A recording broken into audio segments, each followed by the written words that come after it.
बना रहे हैं। ये झूठ है, ये पाखंड, ये दम है। बहुत बढ़िया, शाबाश, बहुत बढ़िया। केंद्र सरकार भी लग रहा है कि नफरत फैलाने की कोशिश। सच बात है, मुद्दा ना हिंदू का है न मुसलमान का है, पूरी 8 अरब मानव सभ्यता के बीच में मुद्दा है तो अज्ञान का है और शैतान का है। वास्तव में कोई बड़ी चोरी होती है तो चौकीदारी की मिली भगत से होती है।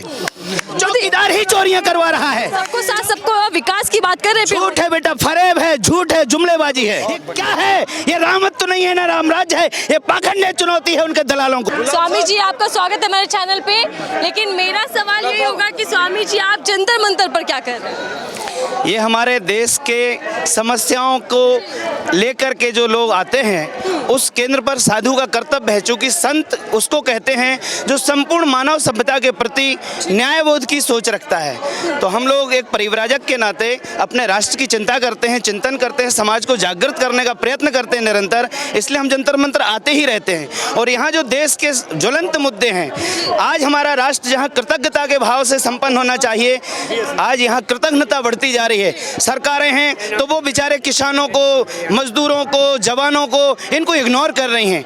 आज उनका शोषण हो रहा है, वो खून के आंसू रो रहे हैं। सच्चे अर्थ में इनका 76 इंच का नपा तोला सीना जो राष्ट्र की अस्मिता के लिए खून बहाता है सरहद पे, राष्ट्र की रक्षा करता है, पूरा देश तब सोता है जब ये गरीब किसान मजदूर का बेटा 15 किलो वजन लेकर के सीमाओं पर खड़ा रहता है और ये माइनस टेम्परेचर में काम करता है। और जब ये वहां से लौटता है तो पूरी जवानी अपनी देके आता है, यहाँ देखता है कि दलगत राजनीति ने देश में दलदल बना दिया है। इतनी बुराई, इतनी बुराई, इतनी बुराई की सीमातीत बुराई पैदा कर दी है। बंधुता खत्म कर दी राष्ट्र की, एकता खत्म कर दी राष्ट्र की, इतना विष घोल दिया जातिवाद का, मनुष्य को बांट दिया इस राजनीति ने। इसलिए हम चाहते हैं इन सपूतों से, हमारा एक आशा है, बहुत बड़ी आशा है कि सपूतों एकमात्र तुम वह इकाई हो जो इस देश के दलगत राजनीति करने वाले इन दलालों से इस देश को बचा सकते हो।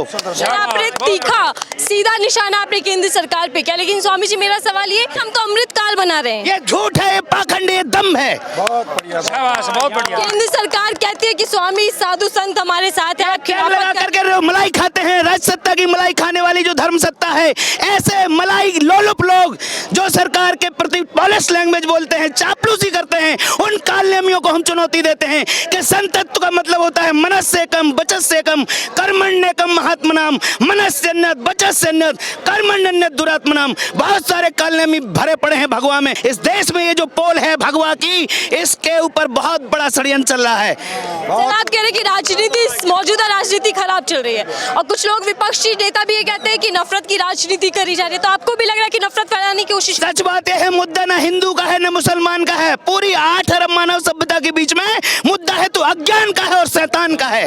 जी, बहुत सुंदर। यदि हम इंसानियत की बात करें, संपूर्ण धरती पर परिवार मूलक प्रबंधन के लिए नेतृत्व को लाएं तो धरती पर मानव सभ्यता की रक्षा हो सकती है। सर हम देख रहे बेरोजगार युवा घूम रहे हैं, हाथों में डिग्री लेकर घूम रहे हैं, महिलाएं महंगाई से परेशान है। सरकार के वादे मुझे याद आ रहे हैं महंगाई और बेरोजगारी को लेकर, उस पर क्या कहें? सच्ची बात है बेटी कि अपना देश कभी गरीबी वाला देश नहीं होना चाहिए, क्योंकि इतना उर्वरक है हमारा, प्रकृति की हम पर कृपा है, हमारे पास सभी प्रकार की ऋतुएं हैं, जितना दुनिया में 26 प्रकार का क्लाइमेट है वो हमारे पास उपलब्ध है।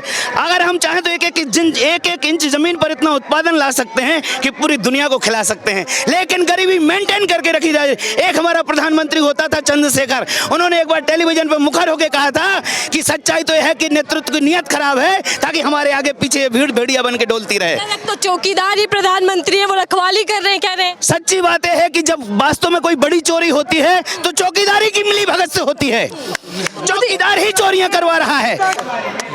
सबको साथ सबको विकास की बात कर रहे हैं। झूठ है बेटा, फरेब है, झूठ है, जुमलेबाजी है। बहुत बढ़िया। चुनाव नजदीक है, उसमें क्या कहेंगे, क्या संदेश? इस देश में चुनाव की योग्यता ही नहीं है, ये चुनाव भी पाखंड है। शराब का पैकेट बांट करके और एक पीएचडी डीलर हम जैसे परिव्राजक ब्रह्मनिष्ठ श्रोत्रिय महात्माओं के वोट का भी मूल्य उतना ही है जितना एक शराबी का है। बेटा, इस देश में डेमोक्रेसी अभी नहीं चल सकती। सबसे बड़ी लोकतांत्रिक पार्टी कहती है बीजेपी खुद को। ये पाखंड है, झूठ है बेटा, ये झूठ है। नर्मदा की बालू शिवराज सिंह वहां बेच रहे हैं, नर्मदा की बालू भारत माता की जय बोलते, जय श्री राम का नारा लगाते, और राम के नाम के साथ जो घृणित राजनीति हो रही है, जलाया जा रहा है हमारी अबलाओं को, बेटियों को। अभी वो कानपुर में जला दिया एक गरीब बेटी को, एक माता को। ये क्या है? ये रामत तो नहीं है ना रामराज है, ये पाखंड है, चुनौती है उनके दलालों को। रामराज जी आ गया बीजेपी राज्य में। अरे कोई रामराज नहीं आने वाला जब तक हम मानव राज्य नहीं लाएंगे, मानवता जिम्मेदार, मानवीय मूल्यों का संवर्धन होगा शिक्षा विधि से, और जब तक ज्ञान नहीं, हमारा ज्ञान का विकास नहीं होगा, समझ का विकास नहीं होगा, तब तक राम राज्य नहीं आएगा। राम राज्य की परिकल्पना में गोस्वामी जी कहते हैं कि नहीं दरिद्र को दुखी न दीना, नहीं को अबुध न लक्षण ही ना, इस पर काम होना चाहिए। अरे सरकारों शर्म करो, दफा 60 खत्म करो। लेकिन ये मक्कारी है सरकारों की, डबल नीति है, डबल स्टैंडर्ड है। ऐसे मैं परिव्राजक स्वामी दयाशंकर बहिष्कार करता हूं और इनको निर्देश करना चाहता हूं। ये सनातन के नाम पर सिर्फ चेतना को भ्रमित किया जा रहा है, देश को सिर्फ बरगलाया जा रहा है।